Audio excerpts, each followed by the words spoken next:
Hi everyone, this is Mr. Ang here. So today I'm going to go through the Passion for Science worksheet for electricity. Okay, so the worksheet starts off asking you to define the following: current, voltage, and the relationship between voltage, current, and resistance. Okay, so these are things that you must remember. Okay, so the definition of current is the rate of flow of electric charges, and the SI unit is ampere. The symbol for ampere is A. Okay, for the definition of voltage, it is the amount of energy converted per unit charge. So what that means is the more energy that each unit charge has, the higher the voltage, meaning that the same number of electrons will have more energy if the voltage is higher. The SI unit is the volt, so the symbol for that is V. The relationship between voltage, current, and resistance, this one you should remember. There are three possible ways of writing it. It's either V equals to IR, or I equals to V over R, or R equals to V over I. Okay, so some of you might remember instead of this, the triangle. That might help you as well. So if we do the triangle, we see that V is on top, I and R are below. Okay, now I've gone through in class how we use a triangle to get our equation. Question 4. So which of the following bulbs, A, B, C, or D, when blown, will cause the other bulbs to go off? Okay, so the thing to remember is that when we have an electric circuit, the circuit must be complete, meaning that the current must have a way to return back to the power source. So in this case, our power source is the cell over here, okay? And we have for this cell, the positive end and the negative end, which means that, okay, our current has to flow from one side, let's just say the positive end, and then it has to flow back to the negative end. So through the circuit, for example, okay, it might flow this way and then come back. So this is a closed circuit. However, how do we make sure that none of the bulbs will light up? Okay, we can do that by making sure the current cannot even flow properly. So if we do that by removing, okay, light bulb A, then you will see that it doesn't matter how the current wants to flow through B, C, or D, it is stuck in the first place through the path on the left. So that is why our answer over here, okay, for question 4 should be option A. Once you remove A, the current is no longer able to go from the positive side to the negative side. And that is why, okay, it will cause all the other bulbs to go off. Question 5. An electric circuit contains a resistor in series with a battery. So what are the directions of conventional current flow and electron flow? So like just now, we identify the positive and the negative ends of the battery. So through the diagram, the positive end is the longer side, the shorter side is the negative end. And then this one you have to remember, conventional current flows from positive to negative. So meaning it goes this way, from positive to negative. This is conventional current. Electron flow is the other way. So it goes from negative to positive this way. Okay, so what that means is for conventional current, it is flowing from left to right through the resistor, so X to Y, and then electron flow in the opposite direction, Y to X. And our answer therefore will be option B. So the next question, which of the following shows the correct way to connect an ammeter and a voltmeter? So this one you should remember, we've gone through it in class. For an ammeter, it must always be connected in series because an ammeter, it measures current. And to measure current, it must be able to flow through the ammeter. So it must be in series so that it can measure how much current is flowing through itself. Okay, for a voltmeter, it is measuring voltage, so it's measuring the difference in the voltage across 2 points. And we don't want current to flow through the voltmeter, so that is why we must connect it in parallel. So that's why our answer is C.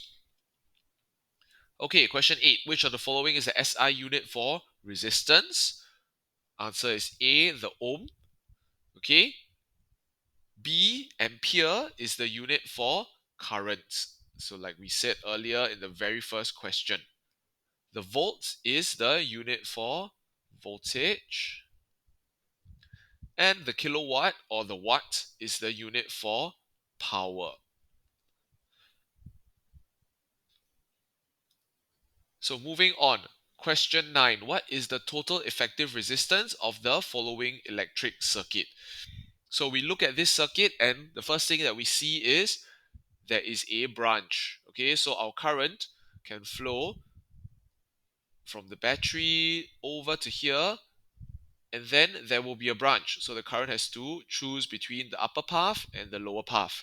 So this means that our resistors are arranged in parallel. So if they're arranged in parallel, this is the formula that we went through and you must remember. The formula for resistance is given by 1 over R equals to 1 over R1 plus 1 over R2. And then we substitute the values. So R1 is 4 ohms and R2 is also 4 ohms. So when we put these two values together, okay, do the math quickly, what that gives you is 1 over 2. So if you have 1 over 2 over here, okay, and that is 1 over R, in order to get R, we must, okay, take the numerator and the denominator of the fraction over here, we must swap them around. So R equals to 2 ohms divided by 1. And then 2 divided by 1, of course, answer is just 2.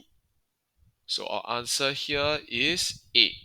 And this is because it is in parallel. So our next question, okay, question 10, instead of MCQ, we have to do the working.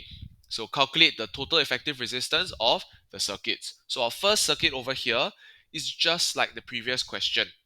Okay, we see very clearly from the battery, it has 3 different paths.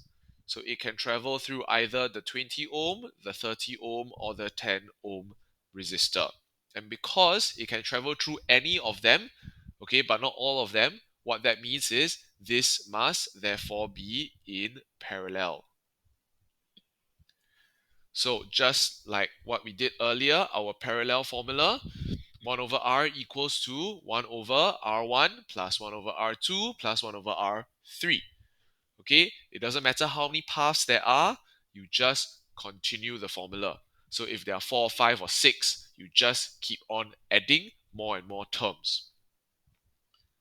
And then we put in the values for each of the resistors. So what that means is 1 over 20, 1 over 30, and 1 over 10. We do the math. Okay, you can put in your calculator or you can do fractions. You will get 11 over 60. And then, since this is 1 over R, just like the previous question, in order to get R, what we need to do is we must reverse, okay, switch the numerator and the denominator around, and that gives us 60 over 11. So that is our final answer. But like I mentioned before, I do not accept fractions as a final answer. We must convert to decimal place and give 3 significant figures. So if you type that into your calculator, 60 divided by 11, you are going to find 5.45 ohms. Okay, 3 significant figures. Once you round it off, I know this one will continue forever if you put into your calculator. But rounding it off, 5.45 ohms, that is our final answer. Now for the second circuit over here, you see that there is only one path. So the current does not have a choice. It must go through the 2, the 5, and the 16 ohm. So what that means is this one here is series. And the formula for series is very straightforward. You just add them up. More resistors you have to pass through, the more resistance overall. So you just keep adding them together and you will find, okay, you add up 16, 5, and 2, your answer will be 23 ohms. Now for the third one is a little bit more complicated. You see over here that for your circuit, it can actually take two paths here. It can choose between the 8 and the 6. But after it has traveled through the 8 and the 6, okay, when they join back up together, they have no choice but to go through the 12. So actually, what is happening here is, if I just erase again all these drawings to make it clearer, what we have over here is this is arranged in parallel because the current gets to choose between the 8 and the 6. However, the 12 is in series with these 8 and 6 ohm resistors. So how do we then combine the formulas? Can we combine them? Simply, it's not so straightforward. So what we have to do is we first find out what is the resistance of the 8 and the 6 ohm combined. So because they're in parallel, we use the formula that I showed in the earlier part, and we substitute in 1 over 8, 1 over 6. You do your fractions either with a calculator or by hand, you will get 7 over 24. And then remember that because this is 1 over r, we must find the value of r. So that means that we must swap the numerator and denominator. We must flip the fraction. So that makes it 24 over 7. And we turn that into a decimal first. So you notice I go one more significant figure, 4 significant figures here. Why? Because like I mentioned in class, we do not want to round off too early. If you keep rounding off very early, the rounding off errors will add up and then they will accumulate until your final answer is no longer accurate. So now basically what we have is this one here, we can say it's 3.429 ohms, but then it is in series with 12 ohms. So because these two are now considered in series, we can just add them up. Okay, so we add up 12 to 3.429 and our final answer is 15.4. Okay, now because this is the final answer, then we can round off to 3SF to get 15.4. We don't need to write 15.429. Okay, question 11. What is the current flowing through the following circuit? So this one here, remember earlier on, we had our triangle. So it's V on top, I and R below. So in this question on this circuit, we want to find the current. So what that means is we need to find I. And if we cover I, what we get is we are left with V on top of R. So knowing that, very simple. V here is 5. R here is 2. So 5 divided by 2, our answer is 2.5. So same thing for question 12. Okay, you can draw your triangle again. So we start with V on top and I and R below. This time we want to find the voltage. So we cover the voltage. We're left with I and R next to each other. So V equals to IR. The question tells us the current flowing through is 3 amperes. So 3 amperes multiplied by the resistance. Okay, so 2.5 ohms. So times them together, you will get 7.5. So your answer is C, 7.5. Okay, and sorry, all this actually typo error. They should all be volts. So please go and change that in your worksheet as well. Thank you.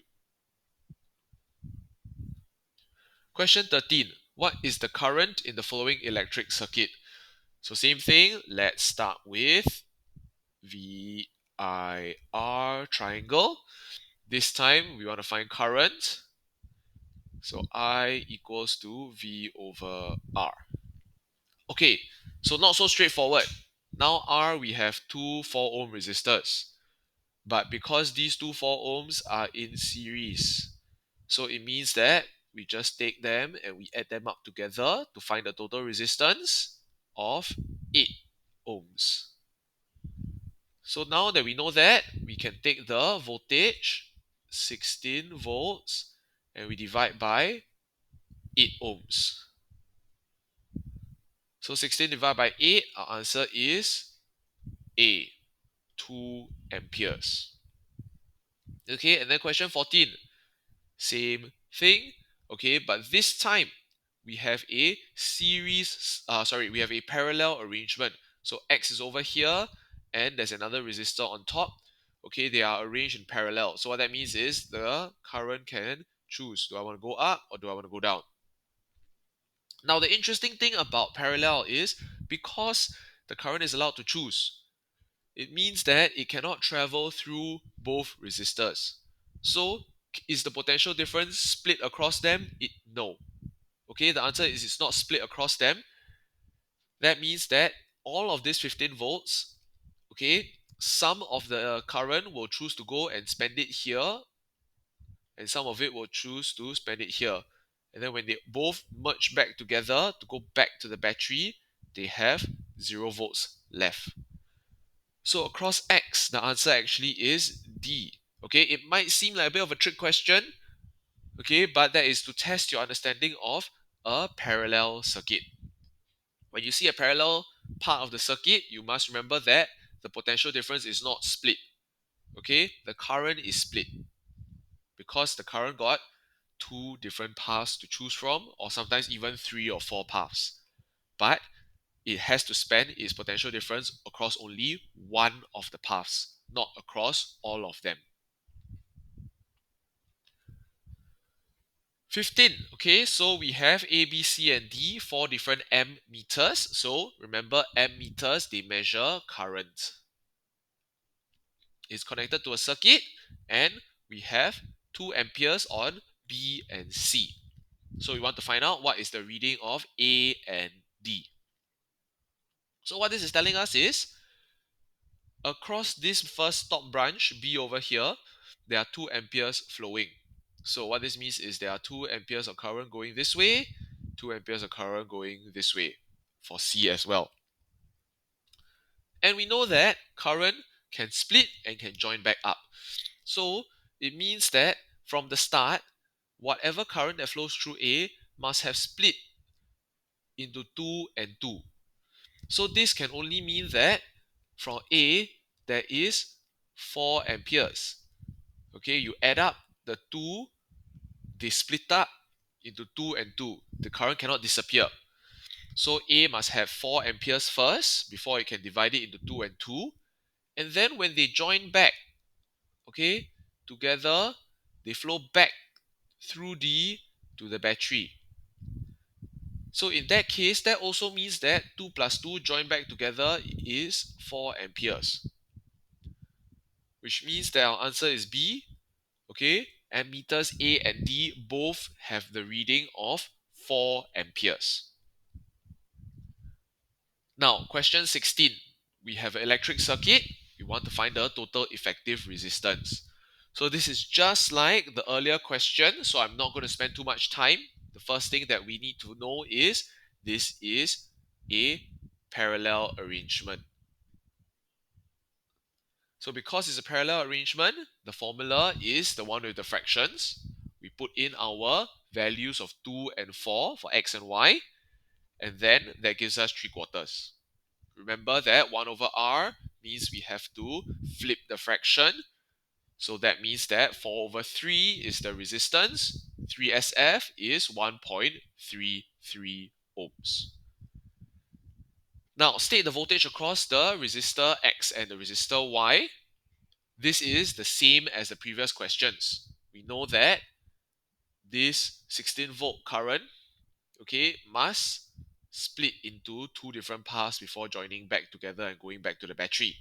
So it must choose to take its 16 volts either through X or through Y. You cannot split it up, okay, the voltage. So it must span all 16 either in X or in Y. So the voltage across the resistors are the same. They are 16. Question 17. Okay, we have a 2.4 volt cell. It supplies current to two resistors. And we want to find the voltage across 6 ohms and 3 ohms. So this is again the same question as before. So I'm not going to explain too much, except to say that the voltage is 2.4 volts for both of them. They are equal because this is again a parallel arrangement. Now for the next part of the question, we want to calculate the current. So now we know that, okay, each of the resistors has 2.4 volts. So using that, then we can put our triangle V, I, R. So to find I2, we know that there's 2.4 volts and 6 ohms. We use our triangle, we find that I equals to V over R. We put in our values. How much voltage is there across the 6 ohm? 2.4 volts. What is the resistance? 6 ohms. Okay, so that will give our current of, okay, 0.4 amperes. I've written it down, so let me just erase to make it clear. Okay, and the same thing for I3. So this time I3, where is it? It is here. So if we have I3, okay, we use our same equation, I equals to V over R, put in our values, 2.4 volts and 3 ohms, and you will get 0.8 amperes. So now in part C, we want to calculate the current I1 flowing through the cell. Okay, when we're doing this in class, I saw some of you actually go and find the combined total resistance of the two resistors. So that is one way you can do it, but an easier way is to remember that current cannot disappear. So if we have 0.4 amperes here and 0.8 amperes here, it must have come from somewhere. Okay, the both of them have split off from I1. So originally I1 must be the two of them added up together. Okay, so if they're added up together, it must be 1.2 amperes. You simply just add up 0.4 amperes with 0.8 amperes. Okay, and your final answer will be 1.2. So this is a feature of parallel circuits. The currents must add up because the current cannot disappear, it cannot appear out of nowhere. Okay, so now we move on to the next part, practical electricity, where we have to talk about how appliances have hazards, okay, how they are using the different plugs, and how do we make sure we use them safely. So what is the hazard here? Okay, I think it's very obvious. The wire is damaged, so the insulation is damaged. So what are the dangers? Okay, you risk a short circuit, you risk an electric shock. So if you touch the exposed wire, you might get electric shock, or if the wires themselves touch each other, you might get a short circuit and that might blow the fuse or cause a fire or damage your appliance. So what is the precaution?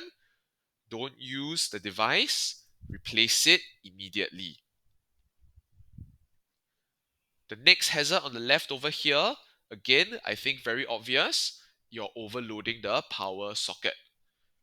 So remember that when you overload the power socket, that means that there might be a lot of currents. And one of the effects of currents is heating.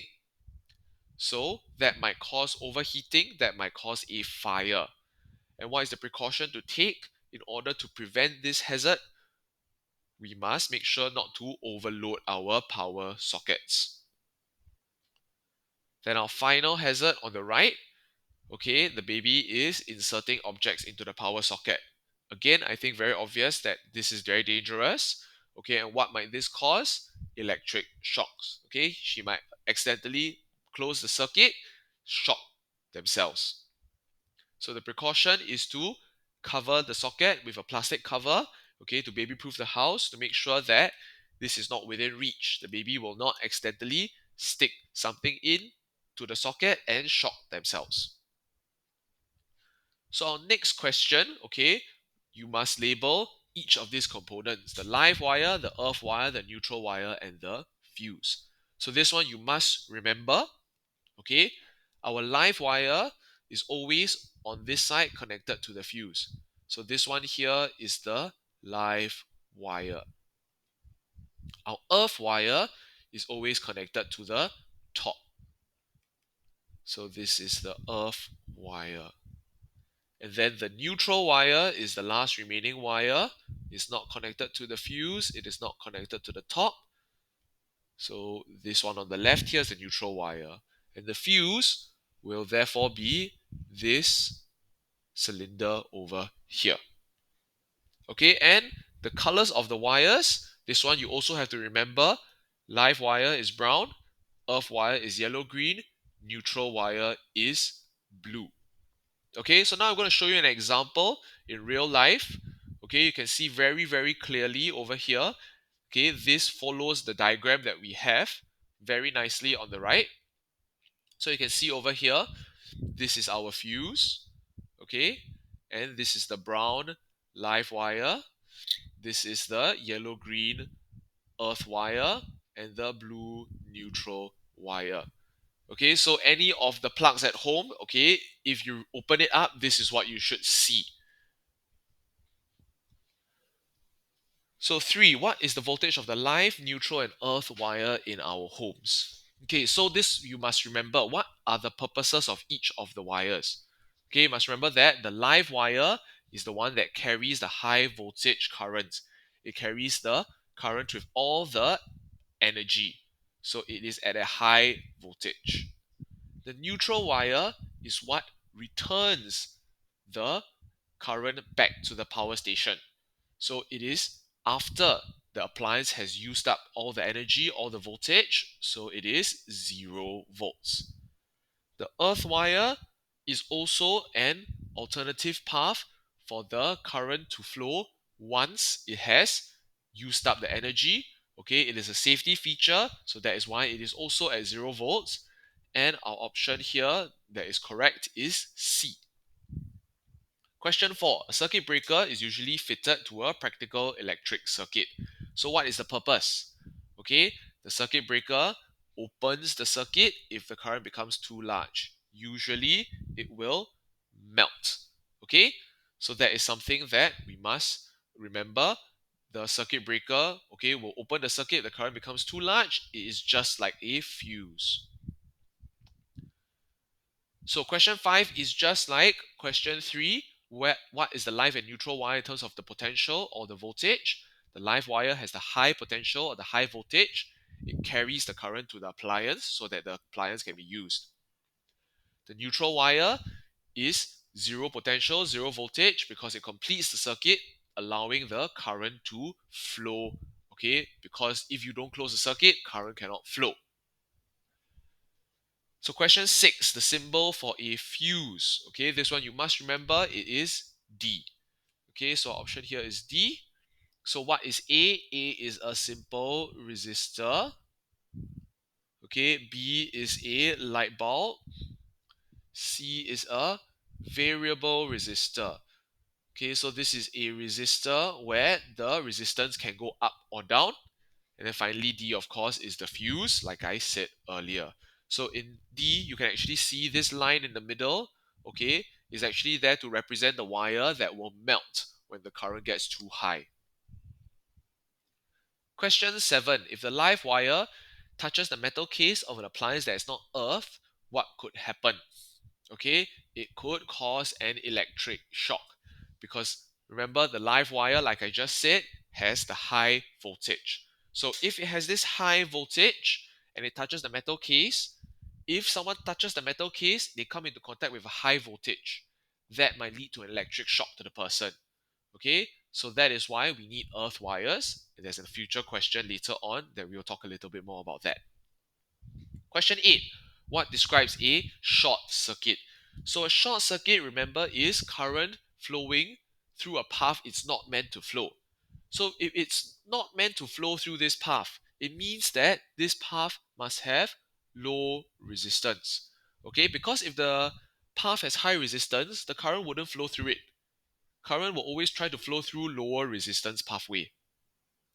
And if it's low resistance, what that means is a lot of current is going to flow. So if a lot of current is going to flow, that is excess current flowing, not very little current flowing. So that is why short circuits are dangerous. You can have very high currents through a very low resistance path. This can result in a fire, okay, because currents, like I said earlier, got a heating effect. Or if the short circuit is passing through somebody, okay, that might cause them to have electric shock that might be very dangerous and can stop their heart even. Question 9. Which of the following currents, when passing through a fuse of rating 13 amperes, will cause the fuse to melt? So remember, a fuse melts when the current is higher than its rating. So the answer is D. Because at 8, 9, or 12 volts, it is below 13, the fuse will not melt. This is something that the fuse is allowed to handle. Question 10. Which of the following circuits show the correct position for the fuse and the switch to control a lamp? Now, remember, the live wire is the dangerous one. It has the high voltage. So we must protect, okay, the live wire. We must make sure the live wire is the thing that we are not allowed to touch when something goes wrong. In order to do that, we put the fuse on the live wire, just like here, so that if there's a very high current, we break it off at the live wire before the appliance. If we put the fuse at the neutral wire, what's going to happen? Okay, the appliance might still be at a very high potential. And then if someone touches it, they get electric shock. If the fuse melts before the appliance, okay, what that means is that then your appliance will not be at a high potential. You can touch it without the risk of electric shock. So the same thing goes for the switch. You want to open the switch, okay, at the live wire. Because when you do so, okay, that means that the appliance again is cut off from the voltage. You won't get electric shock if you touch the appliance. So that is why our option is B.